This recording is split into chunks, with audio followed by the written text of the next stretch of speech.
All right, listen, look, come here.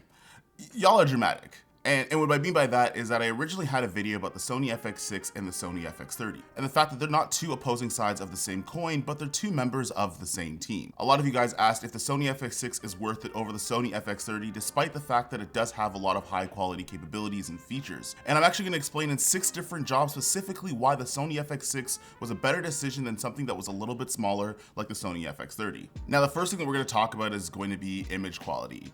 And although the Sony FX30 has great image quality, the Sony FX6 has something that just looks a little bit better. Now, the job that I use the Sony FX6 the most on is a supplement company based here in Canada called Blue Star.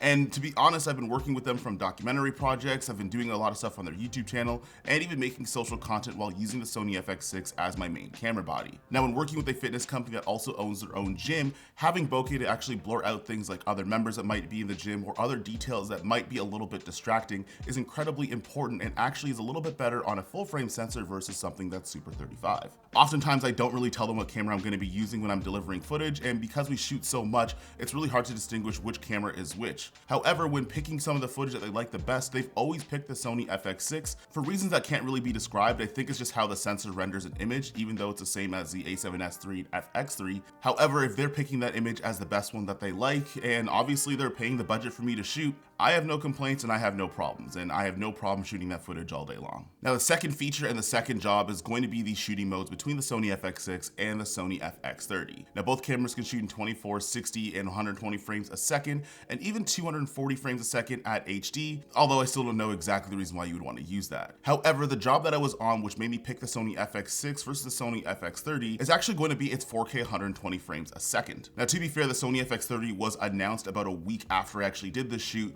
but I was working with the Toronto Film Festival and Twitter in order to actually capture some coverage for the Viola Davis movie, The Woman King. Now, this for me was a gigantic opportunity to not only work for a giant company like Twitter, but also to be in front of celebrities like Viola Davis and John Boyega and capture some shots of them actually doing a panel before the movie's release. Now, one important shot that my client really wanted to get was a low angle tracking shot of Viola Davis coming out of her car and entering the event space. Now, with 120 frames a second that's going to be on the Sony FX30, there's actually a further crop when you're using that feature.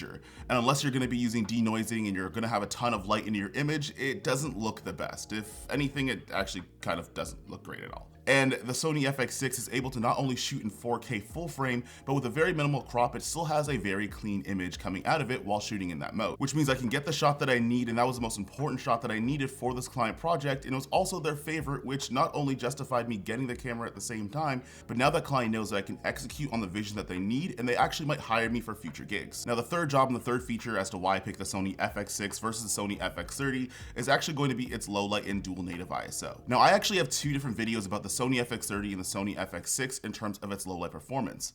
But the job that I was working on where I would pick the Sony FX6, the more expensive camera, is actually when I was working with a supplement company called Cage Muscle. Now, I was working on a multi-location shoot where one location was going to be bright, it's going to have white walls, but it is still going to be very neutral and have some deeper blacks. And at the same time, I have one low light location where I'm using Nanlite Pavo tubes and key lights to get a more darker and moodier look.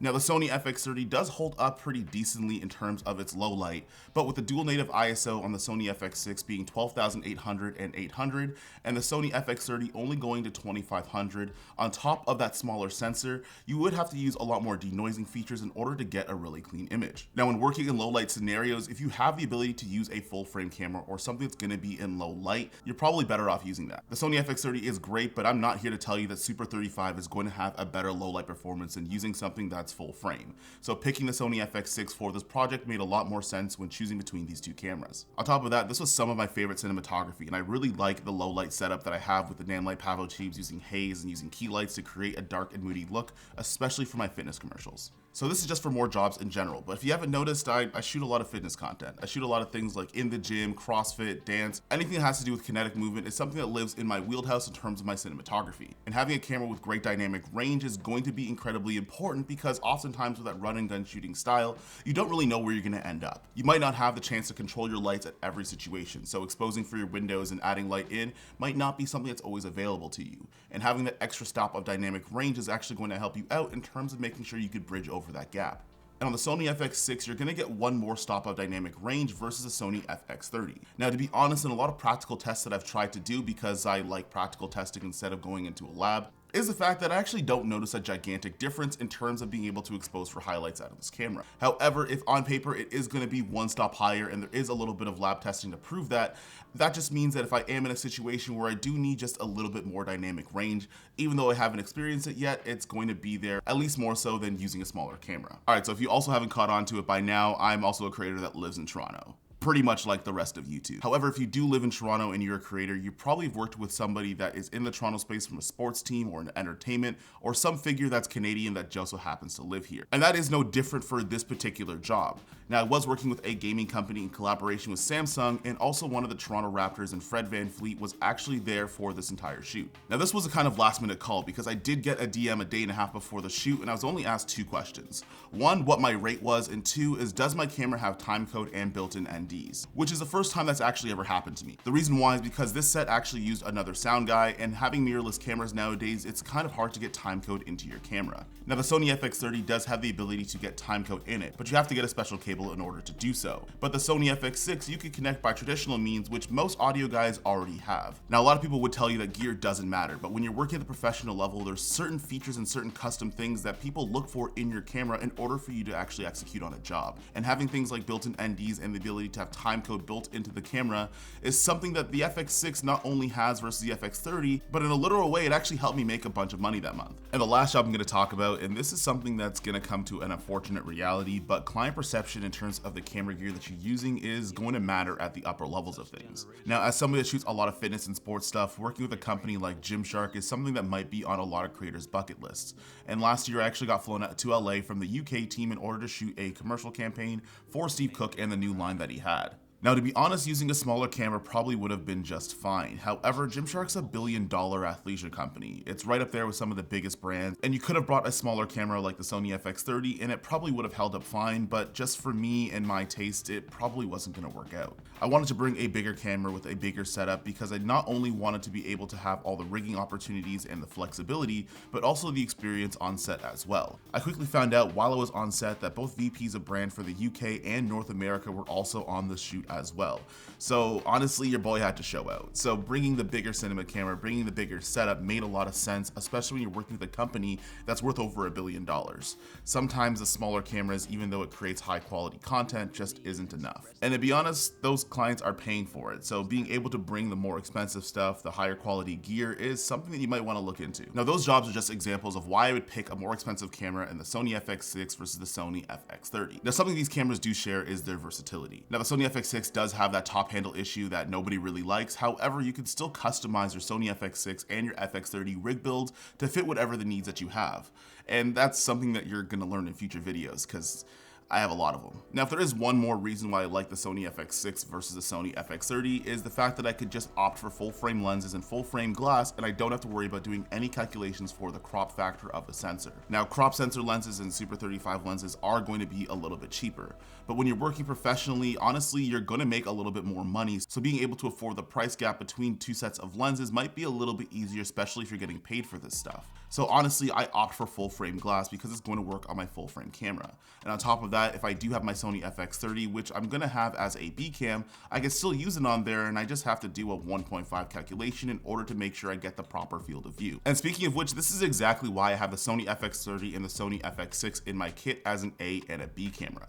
It's meant to be a complement for my overall kit, and not necessarily a mainstay for my productions. Most of the time when I'm working on different client projects, the Sony FX30 is always gonna be that B camera. Either a second angle for an interview or something that sits on a gimbal. It's gonna be the complement to my main camera, especially in run-and-gun situations where you don't have all the time in the world to reset up your camera rig for different situations. Now, using the Sony FX30 as a B camera and a complement is just unique to my experience because I already own a Sony FX6. There's tons of creators that will use this as their main driver in terms of their production, and honestly, let's just ask somebody who actually might know a little bit more about the FX30 than I do. So here's how I say it. 大家好. 大家好. Yeah, that's good. Yeah. 大家好.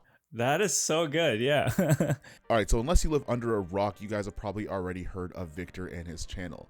Now, what's really interesting about him is he uses Sony FX30 in a very different way. Where I use the Sony FX6 as my A camera and the Sony FX30 as my B, Victor actually uses the Sony FX30 as his main camera.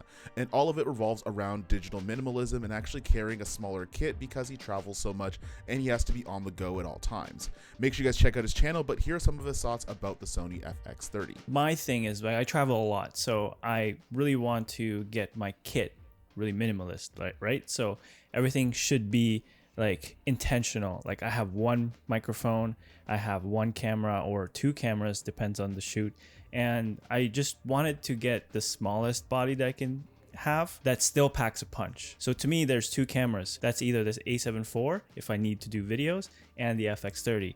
I do have the FX3, but it's half the price for most of the FX3. I feel like everything outside of like the full frame thing, which realistically, if you're using enough light and like you know the limitations of APS-C, I don't know too many people that are going out in like pitch darkness and shooting and expecting something good. Most of the time people have lights nowadays. Like there's so many companies that make lights, and there's so many different ways and times of day that you shoot and how you structure up a type of shot, where I don't even think the crop sensor is a big deal, but for half the price, it's insane. Yeah. Legit, I mentioned this in one of my videos. If you see me shooting in low light, that's not necessarily low light. The scene is still bright. There's so many lights in the scene, and I think the low light just becomes like, oh, there's no sun. I mean, it works well in my production. Like I use a lot of artificial lighting on set.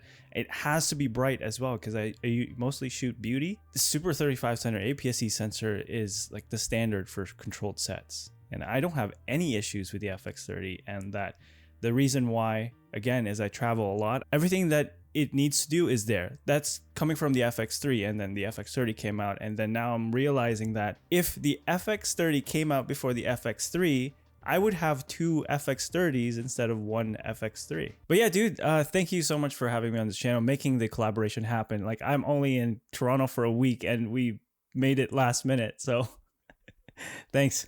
All right, so those are a bunch of specific situations as to why I would use a Sony FX6, a more expensive camera than the Sony FX30. But on top of that, if you want to use it as a main driver, there's also other creators that do that as well. That being said, I hope you guys enjoyed the video, or at the very least, you guys learned something. And if you want to check out more videos, they're probably right over there. And that means I'll see you there. Peace.